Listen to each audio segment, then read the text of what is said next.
Designers and Builders, where design meets construction. We explore groundbreaking trends and talk to the pros reshaping our spaces. For your dream home, workspace, or just great design inspiration, subscribe to Designers and Builders.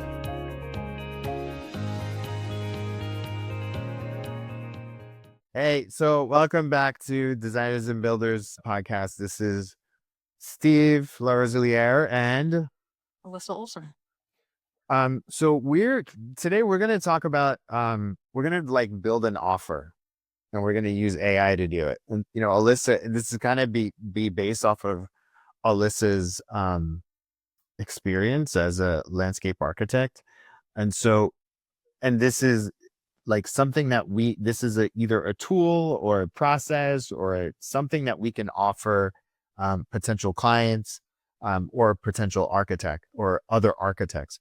So what I want to do is I want to use AI to do that. And so we're going to build it in real time. Do you want to do that? I do want to do that. All right, cool. So let me share my screen.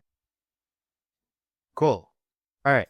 So we have ChatGPT. So one of the things that I want to do is to say Alyssa and I want to put together an offer for the architecture community.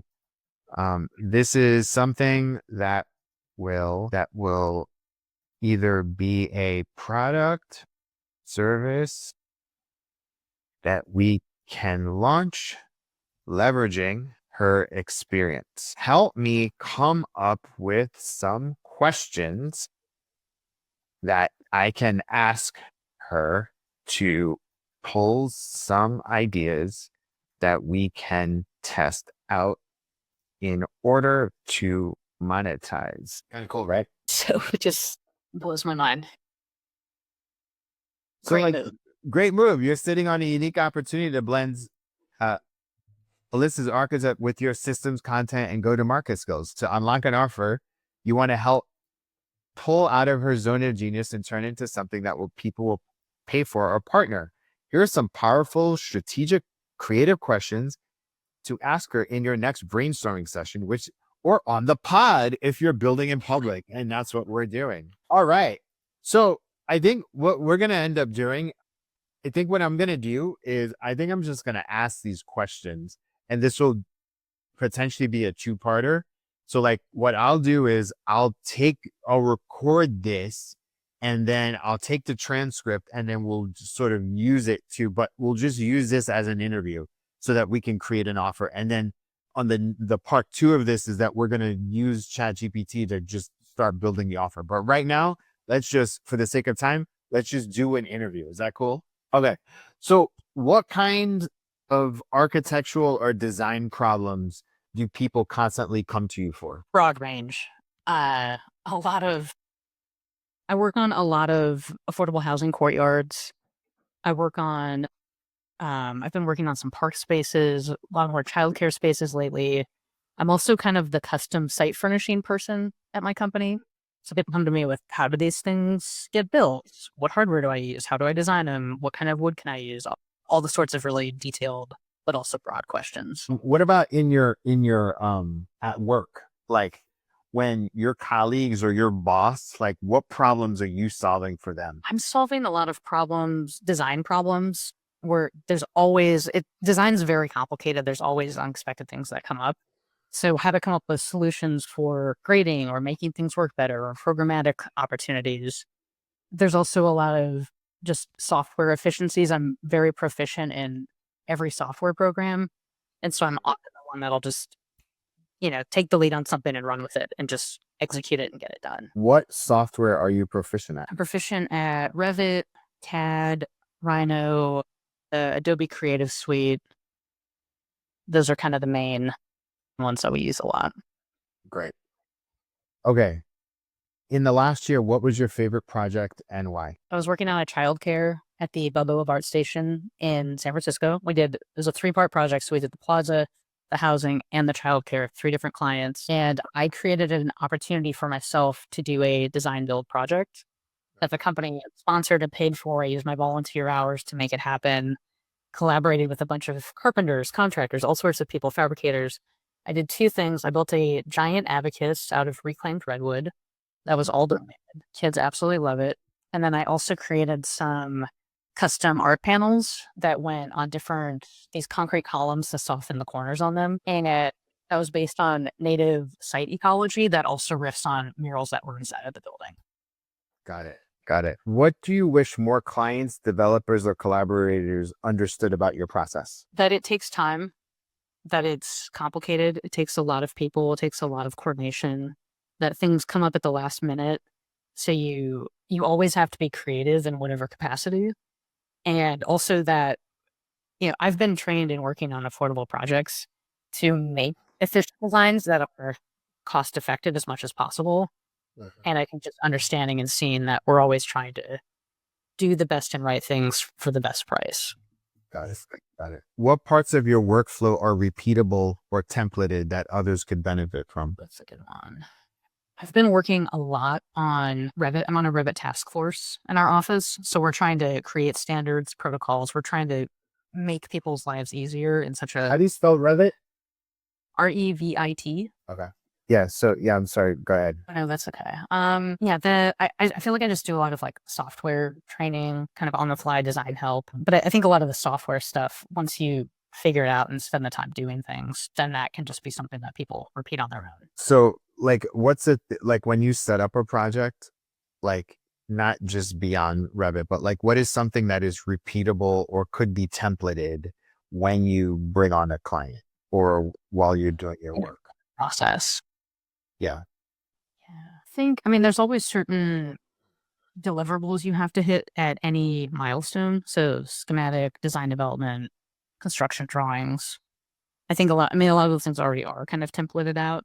I'd have to, I'd have to think about it a little bit more. All right. And then, yeah, think of that because that is actually the key question. That's Like, the off right there. That's the you need, yeah, you need to think about that. Okay. What do you think the architecture industry is underserving people right now? do you mean in which areas do we think it's underserving them? Yeah. Yeah. I think, and I don't think this is an architecture problem. I think it's a broader developmental problem, but I think the amount of time that it takes to build things and actually bring them into the world and all the bureaucratic processes involved, I think that's where we're underserving. You just can't do things fast enough at this point, even though we work really fast every day. So can you repeat that again? You said the way the architecture industry is underserving people right now. What do you think that is? I think it's that projects cannot be implemented at the speed at which they're needed. And why do you think that is? Because everything is so complicated, and especially in urban environments, when you're working with cities, municipality, everyone's got all their own rules on top of building codes. And specifically, I've been working a lot in the Bay Area in California, and that's just, so many cities in the Bay are just exponentially complicated for a lot of reasons, and it's all political and bureaucratic. But it's also, there's design review agencies and a lot of environmental impacts, and it just takes so many agencies to review everything that by the time that happens, all of a sudden it's 6 or 8 or 10 years out, and you're finally building housing for 100 families, and there's still 3,000 families that need housing. So it's underserving due to the process of building because of the bureaucratic steps that needs to get done. Okay. That's sad. And also funding. A lot of federal, right now it's such a crazy climate for all that, but you have to be really creative to figure out how to make these things happen financially. And right now it's more challenging than ever. Okay. Great. This is a good question. What do smaller firms or solo designers need but don't have access to? Because you work at a big firm. Think about what you have versus what other people don't have. What do you think that is? Resources, You people. got to be specific. Yeah. Specifically, I mean, it's every level. It's just, your own accounting, IT, marketing people, everybody in house, like just having all those people in one space is a great benefit. I'd like to tease this out a little bit from you. Like when you think about your company, your current employer right now, what are some, I mean, aside from they don't have smaller firms don't have HR, right? They don't have they don't have junior designers like you do. Depending, but yeah, Depending, sometimes right? What else don't they have? just more people, more opportunities, and internal opportunities. So we have all these classes we can take. People do internal shares. We have R&D grants. We have volunteer hours that we are encouraged to use every year. It's just this whole slew of extra opportunities. More. This is so rich right now because I'm even getting ideas before I go into like tell me what else do you have? Like even if you think about your colleagues that you think that like if you go away and you leave, you're gonna be like, damn, I'm gonna miss that at that company. Because the volunteer hours is dope. The grants, dope. Like that is amazing. The internal shares, incredible. Yes. Incredible. What else? The range of project work we're doing a lot more coastal resilience work. Our landscape team has actually become prime on projects instead of being a sub. And so that's way more expansive opportunity for us as landscape architects. And also just the people I work with have such depth of knowledge, wisdom, experience, just like all these things baked into them. And having direct access to those people as incredible designers is a huge resource. Like a lot of them.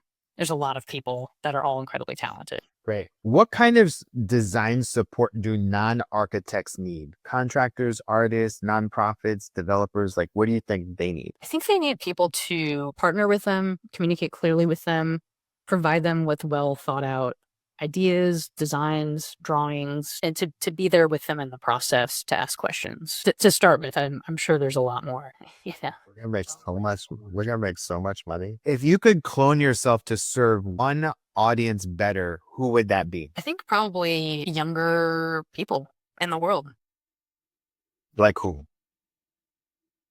Anyone, kid age, just like anyone, honestly, like college age, 0 to college age, just to be able to influence them in the world, show them what's possible in the world. You're being very broad right now. Meaning that like as an architect, right? Like if you could clone yourself, because right now you're working on affordable housing or whatever, right? Like if you were to clone yourself and say, you know what, I really want to work with this niche, this avatar, this type of person with my skills and my gifts, like this is who I want to serve. Who would that be? I think if I need to be that specific about it, it would be people that are in higher education, that are pursuing a career. That are pursuing a career in higher education? Why? Yeah, sorry, people that are in higher education in order to pursue a career, or they're not sure what it is. Just kind of those formative years when you're in school and trying to figure things out. I feel that I would have a lot of insights to offer to those people to help them find their own path. Like who? Like, is it a professor? Is it like a college student? Is it a master's level student? Who is this person that you want to? I think college or master's level person. So you want to serve, and then what would you want to like impart or serve? How would you serve them? I guess sharing knowledge, providing them opportunities to try things, Okay. connecting them with more people. All right. I'm gonna, this is not just for me, but this is AI. And so again, you right now, you're making your company money and you're serving a particular industry, right? And you're working on cool projects. But what if you can clone yourself because you're so busy working with this particular industry? You would have served this industry with your skills, with your landscape architecture skills. Who would that be? Okay, I'm going to completely change my answer now. Okay. Who I actually want to serve, I do want to serve the design industry, but what I'm really interested in doing is implementing more things with reclaimed urban wood. Great. Great. That's what I really want to be doing, and I'm very passionate about. Great. So you want to serve the building and the construction community with reclaimed sustainable building materials Yes, that are domestically sourced and produced. with your designs or designs from a collective of people. Yes. That's That's what I want. And if we could scrap the last part of my answer, because I think that community could also help with that. But that is what I want. I want to continue to be the wood person, one of the So, wood people. well, just a side note, like as a podcast interviewer, did you see that I was not satisfied with your answer and I kept pushing and I kept rephrasing? That's like textbook, because I didn't know what the answer was, but I wasn't happy with that answer. So I had to keep probing you to get the answer that I wanted. And so for me, and this is for the transcript and for AI that's going to analyze this, is like, what, in order for her to serve, she wants to serve the design, the sustainable building material and reclaimed lumber industry, right? Like, and do designs around that. Okay. So now, are there documents or presentations that you create over and over again? Yes. Yeah. It's constant, client presentation decks, having to do plant palettes, having to do construction documents. Obviously, it's different every time, but it's a thing that you always have to be doing. Incredible. Okay. If someone shadowed you for a week, what repeatable skills or tools would they walk away with? Mm. First off, aren't these questions incredible? Yeah, really good question. You are stretching my brain with this. I didn't come up with these questions. I prompted AI to come up with these questions. This is way better than my running list of thoughts. But I've just like, yeah, next level. It's going to take over the world. It's literally going to take over the world. So, okay. So if someone shadowed you for a week, what repeatable skills or tools would they walk away with? I think learning how to navigate a lot of small projects all at the same time, tracking all sorts of schedules, deadlines, action items, to-do lists, just all those kinds of things. How to go between different scales, different parts of the design process, all in the same day or within a matter of hours. What skills would they walk away with?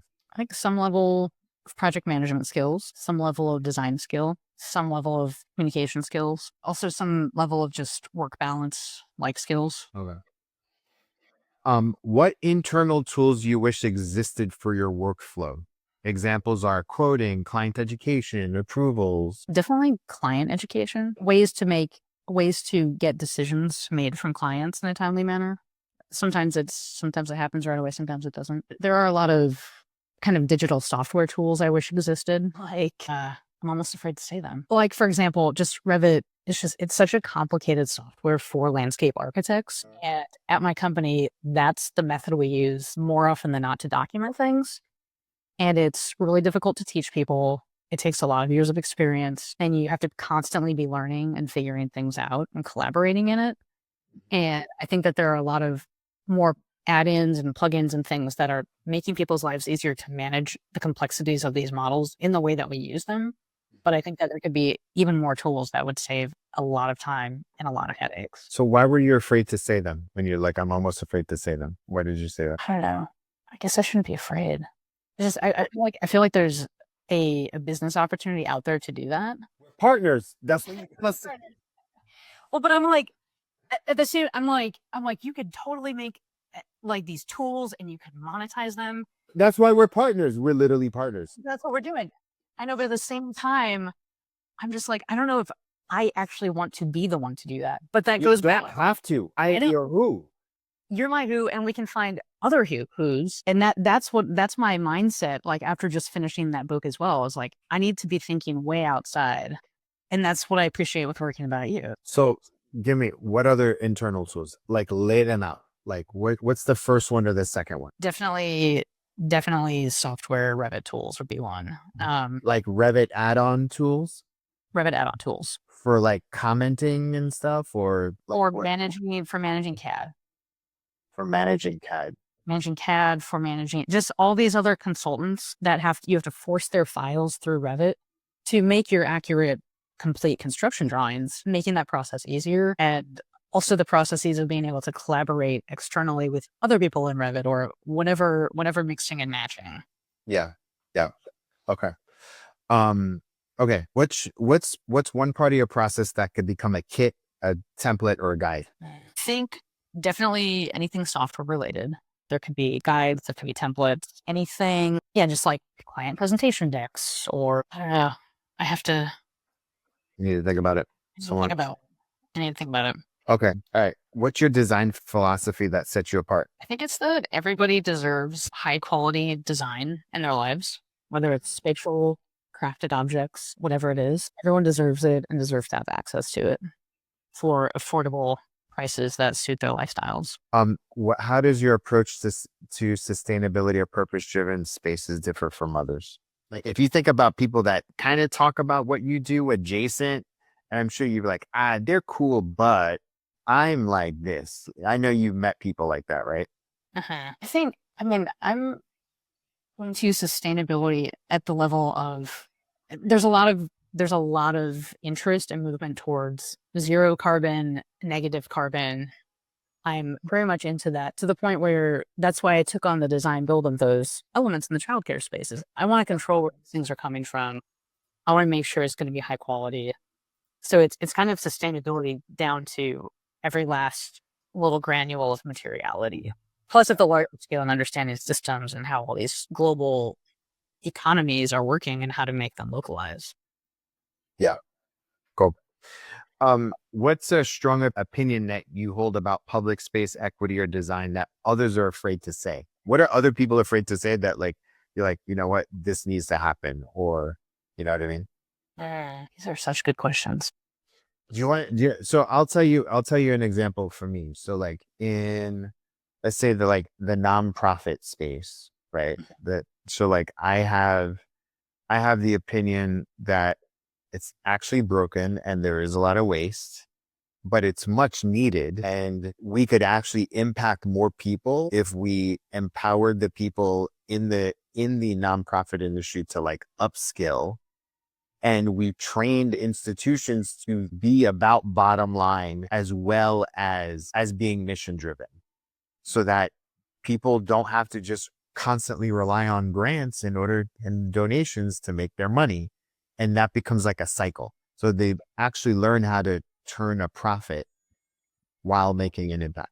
A lot of people believe it, but so I mean, for you, when it comes to landscape design, architecture, like, what do you, or even in terms of like public space design, like what's the norm, and what's your position around that? I think, and this is a growing and evolving opinion, but truly equitable spaces for all people and in their own neighborhoods, finding ways to give people access to high quality outdoor spaces is critical. And I think that is, well, I know it's something that not everyone has access to. There's a lot of people that live in disadvantaged neighborhoods that are just kind of this separate thing that not everyone is willing to take the time to care about. And I think that's where the opportunities lie, is how can you be creative and start working in those places that will have even more impact for people that don't have access to a lot of these things.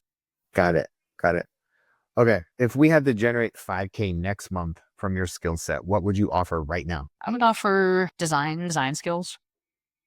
So you design a, a landscape thing, a public space, or whatever.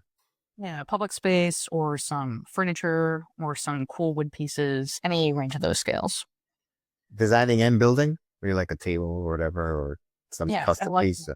I love getting my hands on things. Great. What would you feel excited and proud to sell to a creative studio, a developer, or nonprofit? Like, what would you feel excited? I always get really excited about custom furnishings. Like, I really love it. And I love finding ways to use reclaimed wood and things from the landfill. That's probably my top excitement. What are 1 to 2 services that you've done for free or undercharged for that should have been a premium? A lot of wood projects, Like, custom tables, custom shelves, all sorts of things. If I were to charge my hourly rate, there's just no way that someone would probably be willing to pay for it. okay. What would it look like if we created a paid design sprint for community orgs or purpose-led developers? That would look like co-design and community process. And You've led those before? I have not led them before, no, but I've been a part of them. And yeah, just being part of that process, coming in with designs, with ideas, listening to people what they want, working with them, very robust rewarding process. Cool. That's it. All right. So the next part of this is that we're gonna transcribe this interview and then plug it into ChatGPT, and we'll start pulling out an offer. So Amazing. I'll see you in the next one. All right. Bye.